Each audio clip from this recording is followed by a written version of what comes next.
Okay, so I'm back on the escalator again. I just passed through. They had to check my temperature, and I had to turn the phone off so I could access my WeChat payment method. So I'm at the same subway station I showed you yesterday. Oh no, this is Longhua. Okay, I was at Shenzhen Bay yesterday, coming to here yesterday. Now I'm getting on at a different subway station and going back to Shenzhen Bay. So let's take a look around us and see how many people there are. Not very many. There's a security guard. Not many people at all. It's still kind of empty. And it will probably be like this for another 2 weeks. Even though companies are allowed to return to work, it's still... Now, this subway station is normally busy, but if you look at where I am, I'm one subway station before the end of the line.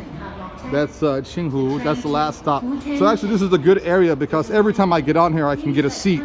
But by the time it gets to like Shenzhen Bay, it's fucking ridiculously crowded.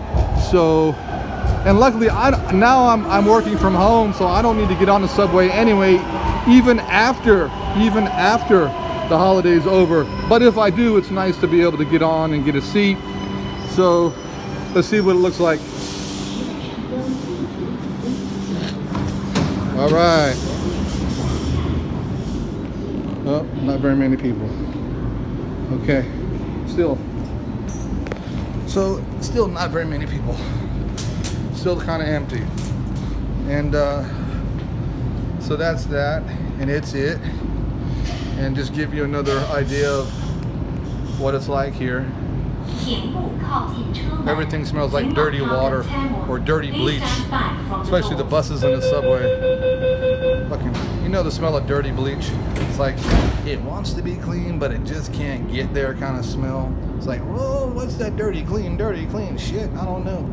So, but they're doing a good job of cleaning everything, which is ironic because China's a fucking disgusting country. And as I've said this before, it takes something of this magnitude to wake everybody up and shake the dirty habits out of their lives. But I'm sure most of the people will go back to shitting in the streets and pissing in the streets after this is over, unless, you know, the security guards, and in the last couple of years they have increased security guard presences that patrol.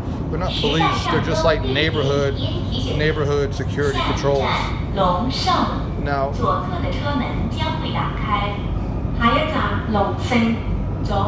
damn, it's so loud. When my first few years in China, I never saw this. But after I went to Guangzhou in 2012 or 11, I noticed them more. And then in Shenzhen. Shenzhen is the newest city in China, and it's probably the most developed. You might think Shanghai is developed, but actually Shenzhen is developed economically. I mean, it's the economic capital of China, not Shanghai. Shanghai is not really anything other than a port, you know, but the Shanghai Stock Exchange is there, yes, but actually the Shenzhen Shenzhen B exchange is a little bit more troublesome to deal with. But the point is, this is the special economic zone of China, so they're tighter here with rules in regards to like everything. So even comparable to Beijing, even more so. But it'll be interesting to see how the habits of Chinese people revert to how they were before. I shouldn't say Chinese, but some Chinese people. All right, so here we go. Still nobody here. Not very many people. So, as you can see, things are still relatively quiet, even though this is the 20th. And banks now are open, and more. I think the finance sector is allowed to have people come into their shops. So they're slowly opening places of business where people congregate normally in large numbers, but they're also keeping the numbers down in cities by not allowing people to go into neighborhoods, and people even to come into different cities if you're not a resident of that city, or a province from a different province, and coming into a province from a specific city, and blah blah blah. So they're actually doing it in a really smart way, and a lot of people bash China, but I think China's doing a good job. And I was watching some 上堂，左侧的车门将会打开。下一站上堂。So I was watching CNBC earlier today, and you know, these questions that they ask, there was some guy who's like an allergy and disease expert. This lady asked him at the end of the interview, so if this thing becomes a pandemic in America, what should America do?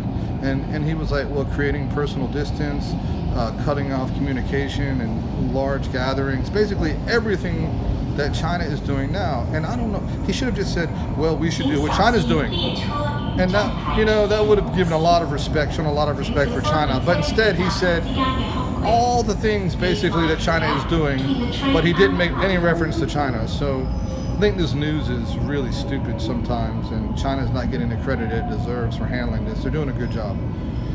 All right, so that's my broadcast for life in Shenzhen for today. I don't want to bore you with my blah blah blah. So that's that, and it's it. Peace.